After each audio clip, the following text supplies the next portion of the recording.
નમસ્તે વિદ્યાર્થી મિત્રો, ધોરણ 12 રસાયણ વિજ્ઞાન એકમ 10 હેલો આલ્કેન અને હેલો એરિન સંયોજનો ભાગ 9. ભાગ 8માં આપણે છેલ્લે ચર્ચા કરી હતી કિરાલ પદાર્થ અને અકિરાલ પદાર્થો વિશેની. તો કે કિરાલ પદાર્થો એટલે કે જેનું પદાર્થના પ્રતિબિંબનું એના ઉપર સંપૂર્ણપણે અધ્યારોપિત કરી શકાય નહીં. એને શું કહીશું? તો કે કિરાલ પદાર્થ.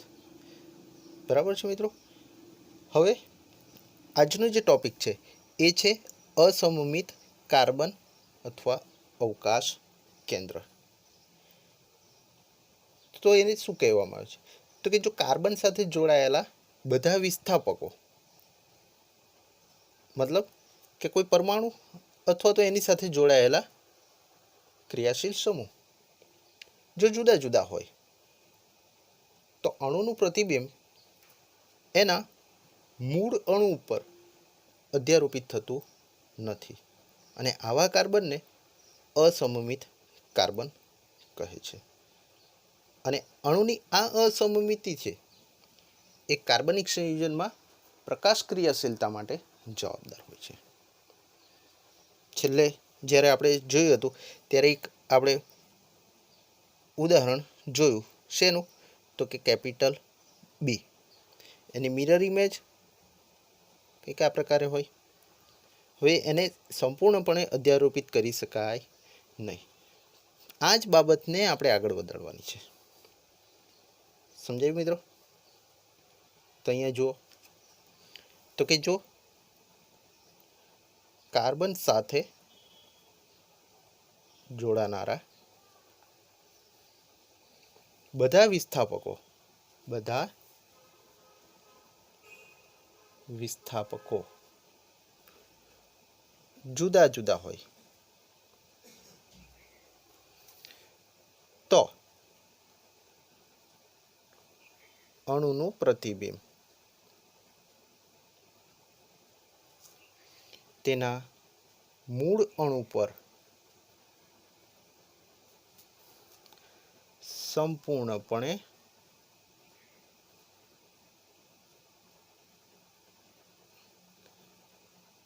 અધ્યારોપિત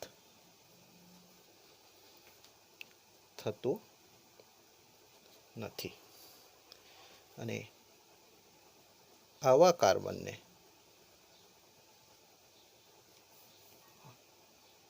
અસમમિત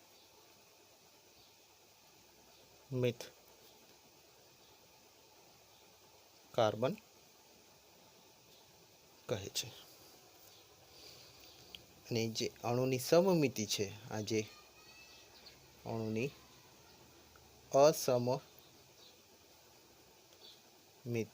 અસમમિતિ દેટ મીન્સ કે એના સંપૂર્ણપણે બે એક સરખા ભાગ ના કરી શકાય એવા કાર્બનિક સંયોજનોમાં હવે દરેક કાર્બનિક સંયોજનો આ પ્રકારની ક્રિયાશીલતા ધરાવતા નથી. તો પ્રકાશ ક્રિયાશીલતા માટે જવાબદાર હોય છે. એટલે મિત્રો આ જે ભાગ છે, ભાગ 9, એ ખૂબ જ અગત્યનો છે. ભાગ 8માં એનો કોન્સેપ્ટ વિશેની ચર્ચા કરી હતી કે પ્રકાશ ક્રિયાશીલ શું છે, ક્રિયાશીલતા વિશે, અકિરાલ કોને કહેવાય, કિરાલ કોને કહેવાય, એની વાત કરી હતી. આ બાબત સમજવા માટે હવે આને અલગ શબ્દમાં આપણે જોઈએ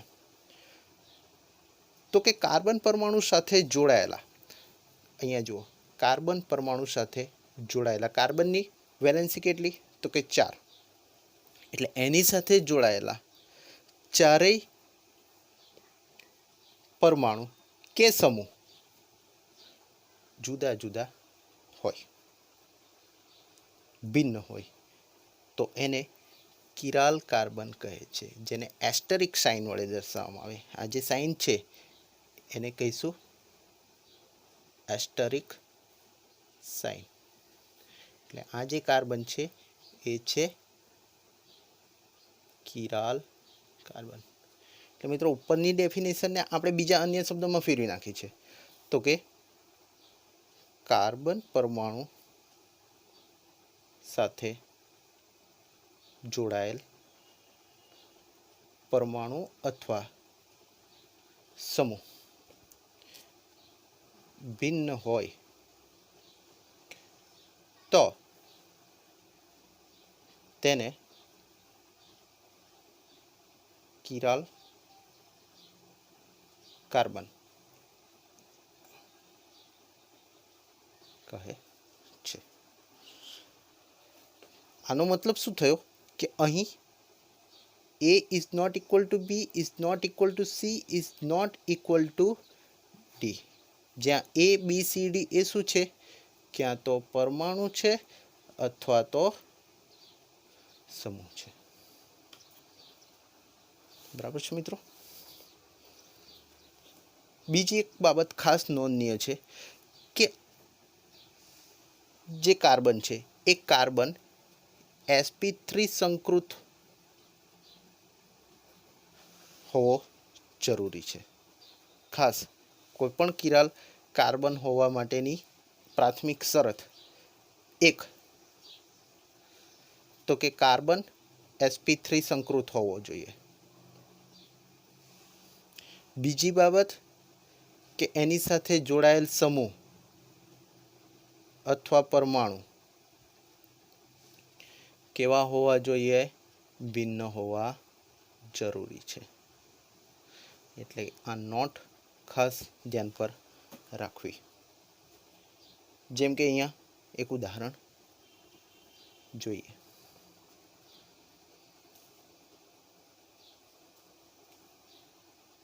કાર્બન સાથે CH3 Cl H અને Br. તો આ જે કાર્બન છે એ કાર્બન સાથે આપણે જોઈએ તો મિથાઇલ સમૂહ, ક્લોરીન અને બ્રોમિન પરમાણુ અને હાઇડ્રોજન પરમાણુ. આમ ચારે ચાર કેવા છે? અલગ અલગ છે. ના કારણે આને શું કહી શકાય? કિરાલ કાર્બન પરમાણુ.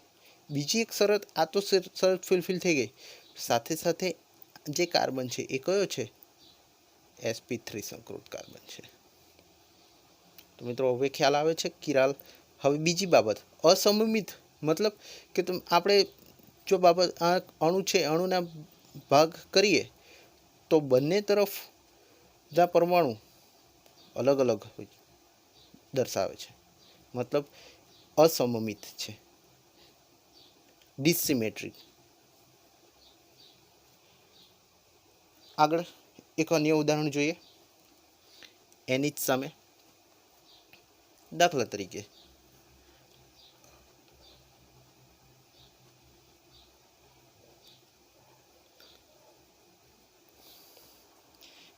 આ કાર્બન શું થશે?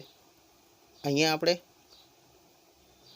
કિરાલ લખીશું કારણ ચારે ચાર ગ્રુપ કેવા છે? અલગ અલગ છે. હવે આ તરફ જોઈએ તો આ કાર્બન સાથે કાર્બન sp3 સંકૃત તો છે, પરંતુ એની સાથે બે હાઇડ્રોજન જે જોડાયા છે એ સમાન થઈ ગયા. માટે આને શું કહી શકાય? અકિરાલ કહેવાય. શું કહીશું? અકિરાલ. તો મિત્રો કિરાલ અને અકિરાલ વચ્ચેનો ભેદ સ્પષ્ટ થાય છે ને મિત્રો? હવે મિત્રો પરીક્ષામાં જ્યારે પૂછાય છે કે કિરાલ કાર્બન પરમાણુ કેટલા છે, કિરાલ કોઈ અણુ કિરાલિટી દર્શાવે છે કે નથી દર્શાવતા, એ કેવી રીતે નક્કી કરવું? દાખલા તરીકે અહીંયા એક ઉદાહરણ જોઈએ. નામ આપવામાં આવે 2,3 ડાયહાઇડ્રોક્સી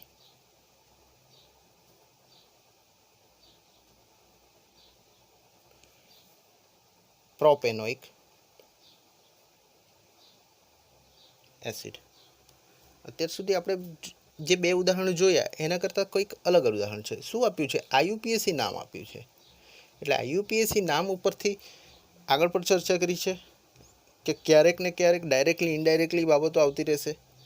હવે એ IUPAC નામ ઉપરથી આપણે શું કરવું પડશે? હવે ડાયરેક્ટ તો આના ઉપરથી નક્કી ના કરી શકાય, તો શું કરવું પડે? એનું બંધારણ લખવું પડે.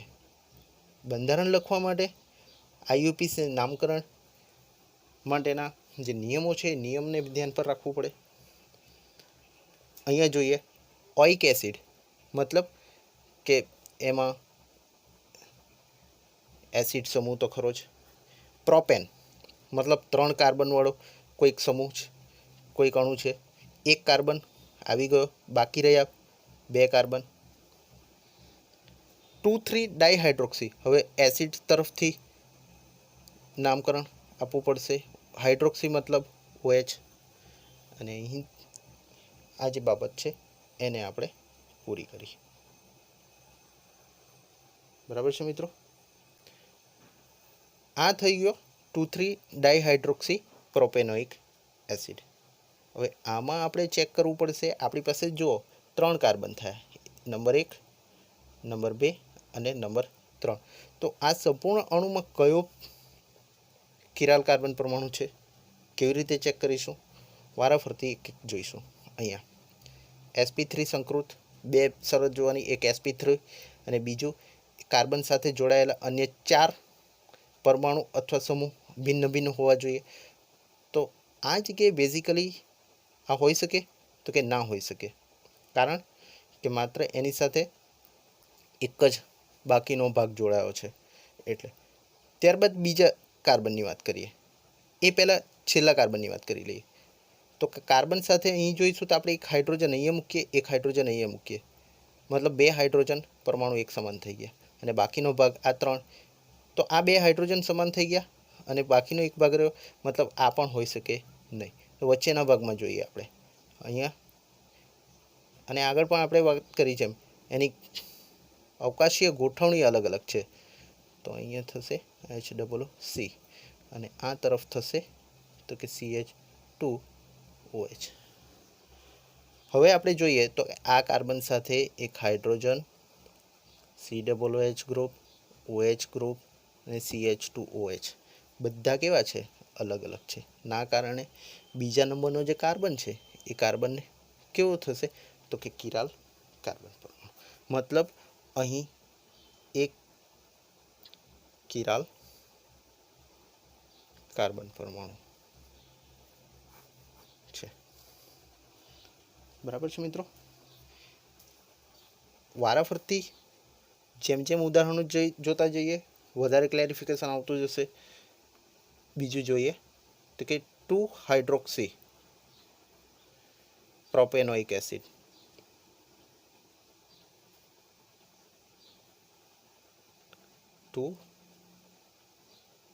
Hydroxy propanoic acid. આમાં ને એમાં શું ફેર છે? ત્રીજા નંબર ઉપર હાઇડ્રોક્સિલ ગ્રુપ નથી, આટલો જ ફેર છે. તો COOH, CH સાથે OH સમૂહ અને પ્રોપેનોઇક એસિડ CH3. આ જગ્યાએ પણ નહીં આવશે, આ જગ્યાએ પણ કિરાલ કાર્બન આવશે નહીં. આપણે આગળ ઉપર ચર્ચા કરી. તો રહ્યો કોણ? વચ્ચેનો જે કાર્બન છે જેની સાથે એક OH સાથે સાથે CH3 અને COOH. તો કાર્બન કિરાલ કાર્બન થયો. બરાબર છે મિત્રો. તો એ પણ એક કિરાલ કાર્બન પરમાણુ ધરાવે છે. ફરી પાછું કહું છું, એક કિરાલ એવું જરૂરી નથી. આગળ જતાં જઈશું જેમ અણુમાં એક કરતાં વધારે કિરાલ પરમાણુ પણ આવતા જશે, એની પણ ચર્ચા કરીશું. એ પહેલાં એક બીજું એક અન્ય ઉદાહરણ લઈએ તો 2 મિથાઇલ બ્યુટેનોઇક એસિડ. હંમેશા પરીક્ષામાં IUPAC નામકરણ જ આપવામાં આવ્યા હશે મોટા ભાગે, લગભગ. ક્યારેક જ બંધારણીય સૂત્ર આપવામાં આવ્યું છે. બ્યુટેનોઇક એસિડ 4 કાર્બન અને બીજા નંબર ઉપર મિથાઇલ CH2 અને બ્યુટેનોઇક એસિડ છે તો COOH. આવી ગયું મિત્રો. ક્યારેય પણ આ બે ભાગમાં તો આપણે આગળ ચર્ચા કરી ન હોઈ શકે. આ ચેક કરી લઈએ तो अहींया जोशो तो 2 हाइड्रोजन जोड़ाया है, मतलब एक ऊपर अहींया एक ऊपरनी तरफ एक नीचेनी तरफ, એટલે 2 हाइड्रोजन परमाणु समान થઈ ગયા, એટલે આ પણ હોઈ શકે નહીં। તો આ જોઈએ તો આ સરળતાથી જોઈ શકાય। હવે CH2CH, હવે આ ભાગ અહીંયા અને એની સાથે જોડાયેલો બાકીનો ભાગ એ બધા કેવા છે? અલગ અલગ છે, એટલે અહીંયા પણ માત્ર એક કિરાલ કાર્બન પરમાણુ છે। હવે મિત્રો આગળ એક ઉદાહરણ જોઈએ। Ethyl bromide. ઇથાઇલ બ્રોમાઇડમાં ઇથાઇલ બ્રોમાઇડ CH3CH2Br, 2 કાર્બન છે। તો અહીં પણ જોઈશું પહેલા ઉપર સાથે 3 હાઇડ્રોજન જોડાઈ ગયા અને બાકીનો ભાગ એટલે પહેલો કાર્બન નહીં આવે। બીજો કાર્બનની પણ ચેક કરી લઈએ આપણે, આવે કે નહીં આવે। એક હાઇડ્રોજન, બીજો હાઇડ્રોજન અને એની સાથે મિથાઇલ અને બ્રોમિન। તો આ તરફ જોઈશું શું થઈ ગયું? 2 હાઇડ્રોજન પરમાણુ સમાન થઈ ગયા। બીજું પહેલો પણ ચેક કરી લઈએ આ રીતે, તો એક અહીંયા હાઇડ્રોજન અને બાકીનો જે ભાગ છે એ CH2Br। તો આ 3 હાઇડ્રોજન એક સમાન થઈ ગયા। બંને બાજુ આપણે જોઈશું તો આ જે છે એ છે અકિરાલ। કારણ શરત આપણી ધ્યાન પર રાખવાની છે, કાર્બન પરમાણુ સાથે જોડાયેલા દરેક પરમાણુ અથવા સમૂહ અલગ અલગ હોવા જરૂરી છે। સાથે સાથે sp3 અહીંયા એક કન્ડિશન ફૂલફિલ થાય છે, sp3 તો છે પરંતુ સમૂહ પરમાણુ અહીંયા સમાન થઈ ગયા। ખ્યાલ આવે છે મિત્રો? એક બીજું એક ઉદાહરણ જોઈએ। દાખલા તરીકે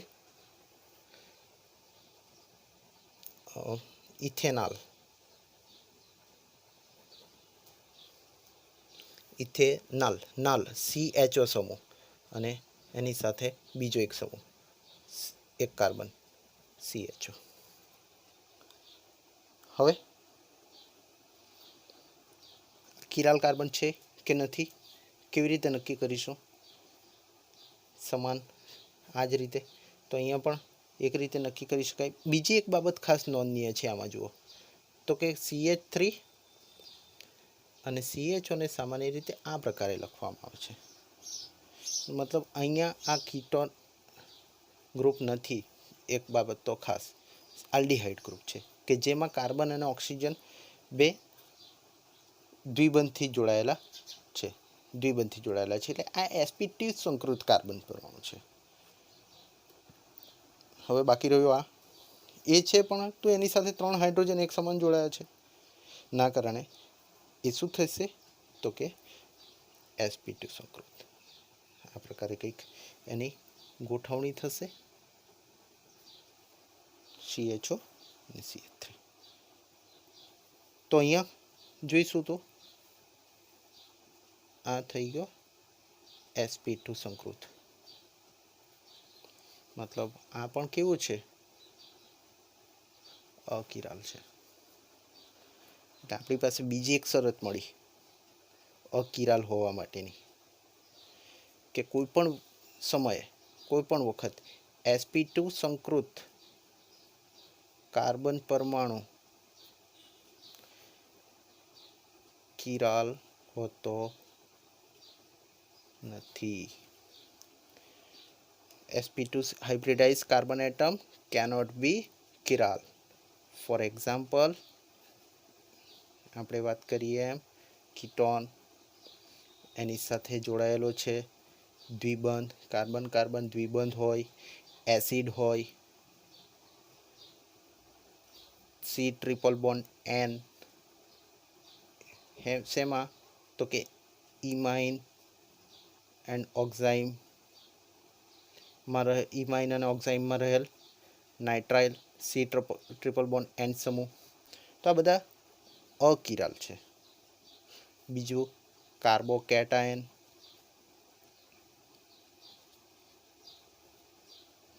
ફ્રી રેડિકલ,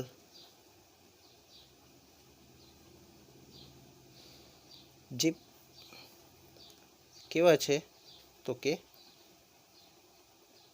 અકિરાલ. એટલે અકિરાલ હોવા માટેની પણ શરતો છે. એક sp2, બરાબર છે મિત્રો. તો મિત્રો નેક્સ્ટ ટાઈમ બીજા અન્ય ઉદાહરણો વિશે ચર્ચા કરીશું. ત્યારબાદ પ્રકાશ ક્રિયાશીલ ઘટકની સંખ્યા કેટલી હોય એના વિશે ચર્ચા કરીશું, અને એક કરતાં વધારે કિરાલ કાર્બન ધરાવતા અણુ વિશેની ચર્ચા કરીશું. Thank you very much.